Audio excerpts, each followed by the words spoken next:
Parlasul existe desde 2007 e é responsável por dar encaminhamento a todos os projetos de normas do Mercosul que necessitem aprovação legislativa nos países que compõem o bloco. Mas suas decisões têm caráter apenas consultivo.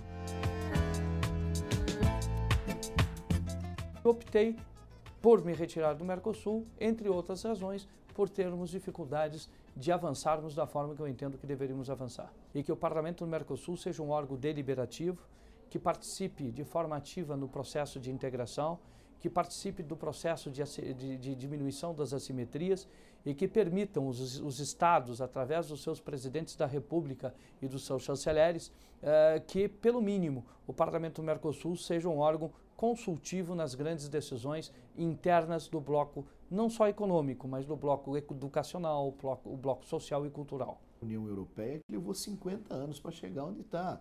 E hoje o Parlamento Europeu tem quase que supremacia sobre os parlamentos nacionais. Então houve um processo de evolução paulatino durante os meio século.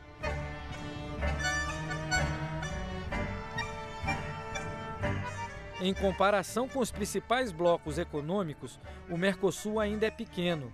Com 5 países, soma 2 trilhões e 300 bilhões de dólares. O NAFTA, que reúne os 3 países da América do Norte, tem um mercado de 16 trilhões e 700 bilhões de dólares.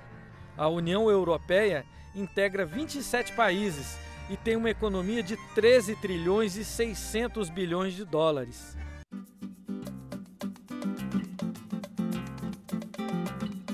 O Mercosul integra um mercado de mais de 268 milhões de pessoas em 5 países, que somam um PIB de quase 2 trilhões e 300 bilhões de dólares. As economias integradas são a Argentina, com quase 40 milhões de habitantes e um PIB de mais de 328 bilhões de dólares, o Brasil, com 192 milhões de consumidores e PIB de 1 trilhão e 600 bilhões de dólares, o Paraguai, com pouco mais de 6 milhões e 200 mil pessoas, tem um PIB de 16 bilhões de dólares, e o Uruguai, com pouco mais de 3 milhões de habitantes e PIB de mais de 32 bilhões de dólares. A Venezuela, que está em processo de adesão ao bloco, aumenta o mercado em quase 28 milhões de consumidores e apresenta um PIB superior a 313 bilhões de dólares.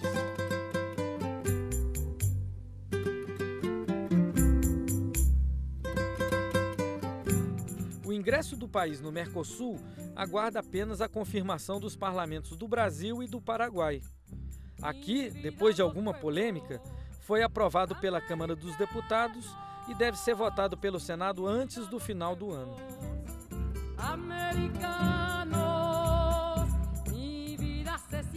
Todos os países devem, aqueles que fazem parte do continente sul-americano, que desejarem, devem entrar no nosso mercado, devem entrar na nossa comunidade. Nós queremos construir uma comunidade sul-americana de nações. A Venezuela tem um produto interno bruto muito importante, tem uma relação comercial com o Brasil extraordinária, de bilhões de dólares. Nós somos superavitários, nós vendemos mais para a Venezuela do que importamos. Portanto, é um país muito importante para compor.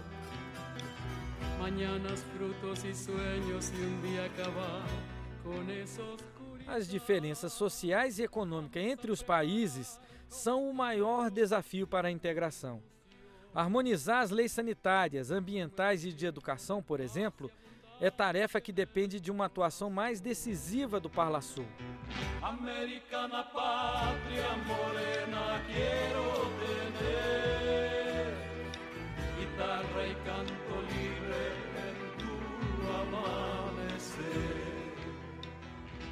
A integração fronteiriça é um capítulo que o Mercosul tem que desenvolver. Hoje trabalhou, mas não chegou a resultados muito avançados. Nós temos, como ficou acordado entre o presidente Lula e o presidente Lugo no comunicado conjunto do 25 de julho passado, nós temos que trabalhar em um projeto de desenvolvimento integral de regiões fronteiriças. Queixas de países como Uruguai e Paraguai procedem, tendo em vista que, decorrido 15 anos, o investimento necessário para reduzir as desigualdades regionais é insuficiente. Então, é legítimo que o Paraguai pleiteie, no âmbito do bloco, maiores investimentos, de forma que os dois lados da fronteira possam se beneficiar.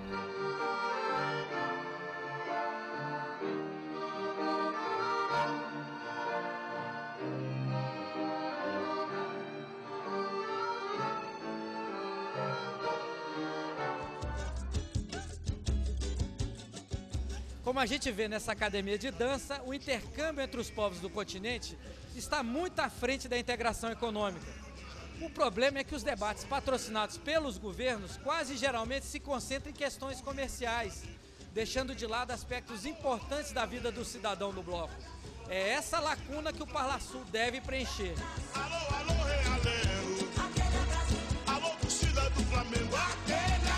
O povo, através do comércio e das atividades familiares, do turismo, já fez isso. Os governos estão um pouco atrasados em relação a implementar as decisões do Mercosul. Então, eu diria assim, eu acho que no momento em que alguém da Mercosul fosse passar de um país a outro, não precisaria passar pela burocracia que nós ainda estamos passando nas alfândegas. O comércio deveria ser mais livre, a taxa que se paga de impostos e produtos deveria ser já melhorada. A fiscalização em relação a produtos sanitários tinha que ser melhorada. A questão das profissões, isso também não avançou. Então, em síntese, o Mercosul ainda se desenvolve de uma forma muito lenta.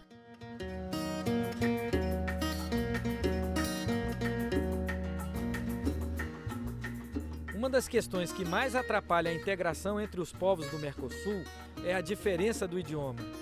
Maior país do bloco, o Brasil é o único onde se fala português.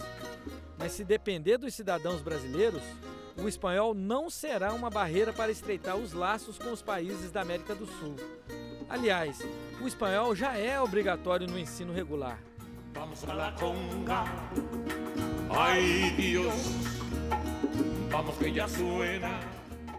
O espanhol se destaca pelo fato de que o Brasil está cercado por países que falam espanhol por todos os lados, e o estreitamento das relações do Mercosul dão uma importância ao espanhol praticamente tão grande quanto a do inglês. Profissionalmente, devido a essa questão da globalização, é extremamente importante. Hoje em dia, com a atual política internacional do Brasil, a presença do Chaves, presidente da Venezuela, também dos outros países que têm uma posição um pouco contrária, vamos dizer assim, a vertente mundial, é importante saber espanhol também para entender o que passa na América Latina. A procura do espanhol é muita também por causa do Mercosul mesmo, não?